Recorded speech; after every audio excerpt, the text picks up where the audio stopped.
चुनावी दंगल में पति पत्नी के आमने सामने होने की लड़ाई के कई किस्से, कई उदाहरण आपने देखे होंगे, लेकिन एक अलग अलग सीट पर एक साथ चुनाव जीतकर लोकसभा तक पहुंचने की नजीर उदाहरण कम मिलते हैं। इस बार 18वीं लोकसभा के दौरान जब सदन में सभी सांसद बैठेंगे तो यूपी से अखिलेश यादव और उनकी पत्नी डिंपल यादव भी नजर आएंगी और ये पति पत्नी की इकलौती जोड़ी होगी 18वीं लोकसभा में। यह पहली बार है जब किसी पार्टी का मुखिया यानी अखिलेश यादव और उनकी पत्नी डिंपल यादव एक साथ लोकसभा के लिए चुने गए। आपको बता दें, अखिलेश अपनी परंपरागत सीट कन्नौज से और उनकी पत्नी पड़ोसी इलाका मैनपुरी से सांसद चुने गए। दोनों ने ही रिकॉर्ड वोटों के अंतर से चुनाव जीता है। डिंपल यादव तो सपा की ओर से जीतने वाले सांसदों में सबसे ज्यादा वोटों के अंतर से जीतने में अव्वल रही हैं। उनके बाद उनके पति अखिलेश यादव जीत का अंतर पार्टी में दूसरे नंबर पर रहा। यह भी एक अलग तरीके का रिकॉर्ड है इन दोनों पति पत्नी ने बनाया है। ऐसे में लोकसभा की कार्रवाई के दौरान जब दोनों सदन में मौजूद रहेंगे तो सभी की निगाहें उन पर होंगी कि वो बैठते कहां हैं, आसपास बैठते हैं या फिर अलग अलग बैठते हैं। अगर दोनों के लिए बैठने की जगह अगल बगल की होगी तो यह देखना दिलचस्प होगा कि यह पहला जोड़ा सदन में 18वीं लोकसभा में दिखाई पड़ेगा। एक इत्तेफाक यह भी देखिए कि अखिलेश यादव और उनकी पत्नी डिंपल यादव पिछली लोकसभा 2019 में भी साथ साथ लड़े थे, लेकिन सदन के सदस्य एक साथ नहीं निर्वाचित हुए। दरअसल अखिलेश यादव आजमगढ़ से चुनाव लड़कर जीते थे, जबकि डिंपल यादव कन्नौज से चुनाव लड़ी थी, लेकिन चुनाव नहीं जीत पाई थी। हालांकि सपा संस्थापक मुलायम सिंह यादव के निधन के बाद वो मैनपुरी की सीट खाली हुई और डिंपल यादव वहां से उपचुनाव जीतकर सदन में पहुंची थी। उसके पहले अखिलेश यादव विधानसभा में मैनपुरी की ही करहल विधानसभा से विधायक निर्वाचित हुए थे। नतीजों के बाद विधानसभा में नेता प्रतिपक्ष की जिम्मेदारी निभाने के लिए उन्हें आजमगढ़ लोकसभा सीट से इस्तीफा देना पड़ा।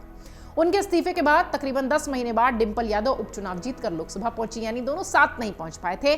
17वीं लोकसभा का सदस्य निर्वाचित होकर भी वो साथ में सदस्य के रूप में नहीं थे।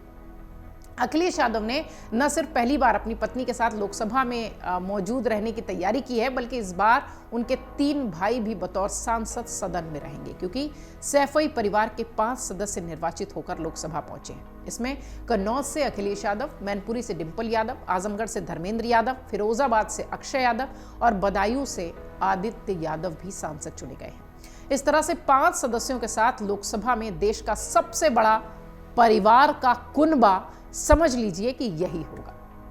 अब थोड़ा सा आपको इतिहास में ले चलते हैं। आपको जरा बता दें कि कब कब पिता और एक भाई के साथ सदन में अखिलेश यादव रह चुके हैं। इस बार भले वो अपनी पत्नी के साथ हैं। साल 2000 में उपचुनाव में जब अखिलेश यादव पहली बार कन्नौज से सांसद बने थे तो उस समय उनके पिता मुलायम सिंह यादव संभल से सांसद के रूप में उनके साथ लोकसभा में मौजूद थे। 2004 के लोकसभा चुनाव में कन्नौज से अखिलेश यादव और मैनपुरी से उनके चचेरे भाई धर्मेंद्र यादव लोकसभा में थे। 2009 वो साल था जब लोकसभा चुनाव में अखिलेश यादव कन्नौज से और धर्मेंद्र यादव बदायूं से सांसद चुनकर सदन में थे। 14 में पहली बार सैफई परिवार के 5 सदस्य निर्वाचित हुए थे। खुद आजमगढ़ और मैनपुरी से मुलायम सिंह यादव, कन्नौज से डिंपल यादव, बदायूं से धर्मेंद्र यादव और फिरोजाबाद से अक्षय यादव सांसद चुने गए थे। बाद में मुलायम सिंह यादव ने आजमगढ़ सीट बरकरार रखते हुए मैनपुरी से इस्तीफा दिया था। तब वहां उपचुनाव में तीसरी पीढ़ी के रूप में तेज प्रताप यादव चुनाव जीतकर लोकसभा पहुंचे थे। उस दौरान अखिलेश यादव मुख्यमंत्री भी थे उत्तर प्रदेश के।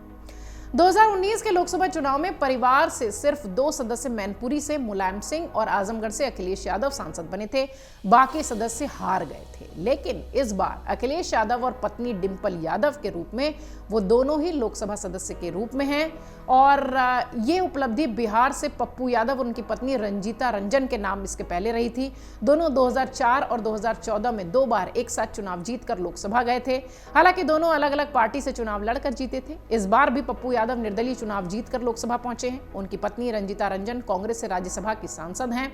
दोनों जोड़ी के तौर पर तीसरी बार संसद में होंगे, लेकिन अलग अलग सदन का हिस्सा होंगे। फिलहाल अखिलेश यादव और डिंपल यादव की बात करें तो देखना दिलचस्प होगा कि ये दोनों ही साथ साथ बैठते हैं या अलग अलग सदन में कैसी तस्वीर दिखाई पड़ती है।